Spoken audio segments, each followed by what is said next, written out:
que a taxa de juros está subindo e como que ela controla efetivamente a inflação?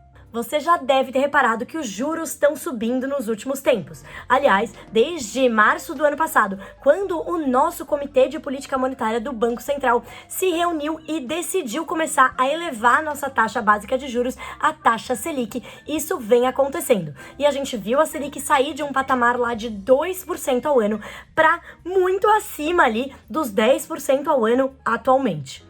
Então vamos dar um passo para trás e entender por que isso está acontecendo e como que o Banco Central pretende controlar ou pelo menos ajudar no controle da alta de preços. A primeira coisa, então, que a gente tem que lembrar é que a taxa Selic é a nossa taxa básica de juros. Ou seja, ela serve de base para todas as outras taxas de juros que são praticadas na economia. Isso não quer dizer que todas as outras taxas serão iguais à Selic. E sim, quando a Selic subir, as outras taxas vão subir proporcionalmente. E quando a Selic cair, as outras taxas também vão cair proporcionalmente. Quais taxas? Todas elas, as taxas de financiamento, as taxas de juros dos seus investimentos, o que as empresas pegam para emprestar dinheiro e que você pode investir eventualmente. Ou seja, taxa básica de juros serve de base para todas as outras taxas de juros da economia. Agora que tudo isso está esclarecido, vamos falar sobre os 3 principais canais de transmissão da política monetária. Ou seja, como que a elevação ou a redução da taxa de juros vai efetivamente impactar a inflação lá que eu, você e todo mundo sente na economia. O primeiro e um dos principais canais de transmissão da taxa de juros é o canal do crédito.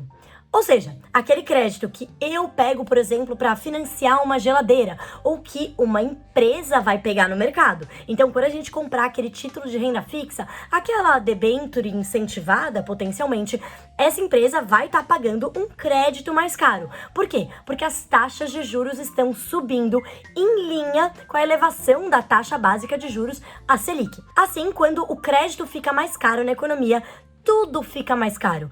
E sim, há um incentivo maior para se poupar dinheiro, porque o seu dinheiro vai estar rendendo mais lá quando guardadinho. E assim, a taxa de juros desincentiva o consumo, desaquece a economia. Por isso que a gente fala que quando a taxa de juros ela sobe bastante acima do patamar neutro, ela está em território contracionista e tem sim o intuito de contrair a atividade econômica. Para quê? Para tirar a pressão sobre os preços. Porque quanto maior a demanda por bens e serviços, maior o preço. Mas se o crédito está muito caro, as pessoas passam a consumir menos, comprar menos geladeiras, né? Guardar um pouquinho mais de dinheiro porque está valendo a pena, os preços começam o quê? A cair? Não, gente, porque a inflação caindo não quer dizer que os preços caem. Isso é um ponto super importante. Inflação caindo quer dizer que os preços vão subir de uma maneira mais devagar. Com uma menor pressão, né, uma menor demanda que vem desse crédito mais caro, a gente tem sim uma menor pressão sobre os preços e a inflação começa o quê? A ceder. Ou seja, desaquecendo a economia para tirar pressão sobre os preços. O segundo canal de transmissão é o canal de expectativas. Expectativas sobre o quê? Expectativas sobre aonde estará a inflação no futuro.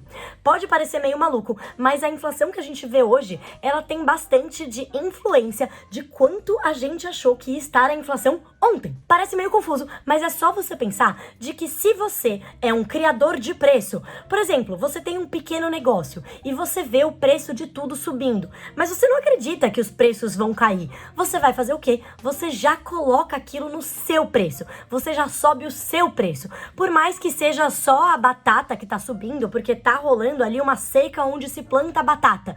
E você tem medo, porque você tem medo da inflação, pelo histórico de inflação do país, ou porque você não acredita que o Banco Central vá controlar essa alta de preços, você já vai lá e já coloca isso no seu preço. Isso a gente chama de disseminação da inflação na economia. Então, quanto mais as pessoas acham que a inflação vai subir no futuro, mais ela acaba se disseminando efetivamente pela economia. O terceiro e último dos principais canais de transmissão da política monetária é a taxa de câmbio. Pois é, o bom e velho aonde vai o dólar, aonde está o dólar, o preço do dólar. Isso porque não é que a gente quer viajar para Disney, não. É porque a gente importa grande parte de bens e serviços finais, então quanto mais valorizada a nossa moeda, menos a gente vai pagar. E também intermediários, tipo a farinha que que a gente faz o nosso pãozinho francês de todo dia. E também as famosas commodities, que são cotadas em dólar, negociadas internacionalmente, tipo a boa e velha gasolina. Quanto mais valorizada a nossa moeda, menos a gente paga por esse bem. E o que isso tem a ver com a inflação? Tem tudo a ver com a inflação. Por quê? Quanto mais a gente paga, por exemplo, para comprar o petróleo, mais cara vai ser a nossa gasolina, mais alta vai estar a nossa inflação.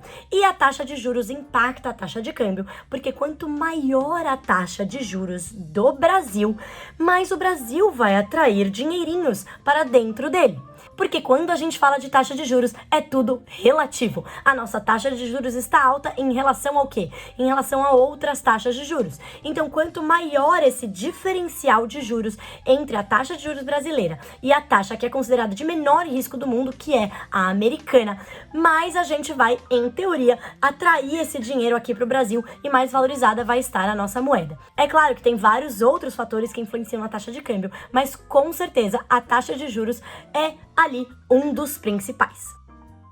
É isso, gente. Agora, se você quer saber como que essa alta da taxa de juros impacta os seus investimentos por meio da renda fixa, como que isso impacta as ações e todos os outros tipos de investimento, é só você conferir todos os outros episódios do Escola de Investidores, especialmente aqueles que acompanham as decisões do Copom.